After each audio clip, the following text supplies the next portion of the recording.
Engineer ಮನೆ ಕಚೇರಿ ಮೇಲೆ ಲೋಕಾಯುಕ್ತರ ದಾಳಿ. ಗದಗ ಬೆಟಗೇರಿ ನಗರಸಭೆಯ ಕಾರ್ಯನಿರ್ವಾಹಕ ಇಂಜಿನಿಯರ್ ಹುಚ್ಚೇಶ್ ಬಂಡಿವಡ್ಡರ್ ಇವರ ಮನೆ ಕಚೇರಿ ಮೇಲೆ ಬೆಳ್ಳಂಬೆಳಗ್ಗೆ ಲೋಕಾಯುಕ್ತ ಪೊಲೀಸರು ದಾಳಿ ನಡೆಸಿದ್ದಾರೆ. ಬಂಡಿವಡ್ಡರ್ಗೆ ಸೇರಿದ ಕಚೇರಿ ಹಾಗೂ ಮನೆ ಸಹಿತ ಗದಗ, ಗಜೇಂದ್ರಗಡ, ಬಾಗಲಕೋಟೆ ಸೇರಿದಂತೆ ಒಟ್ಟು 5 ಕಡೆಗೆ ಲೋಕಾಯುಕ್ತರು ದಾಳಿ ನಡೆಸಿದ್ದಾರೆ. ಅಕ್ರಮ ಆಸ್ತಿ ಗಳಿಕೆ ಆರೋಪದ ಹಿನ್ನೆಲೆಯಲ್ಲಿ ಲೋಕಾಯುಕ್ತ ಪರಿಶೀಲನೆ ಮಾಡಿದ್ದಾರೆ.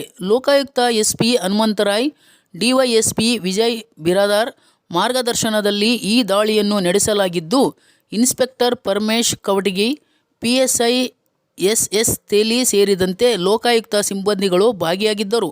News bureau Chandrashekar Somannavar.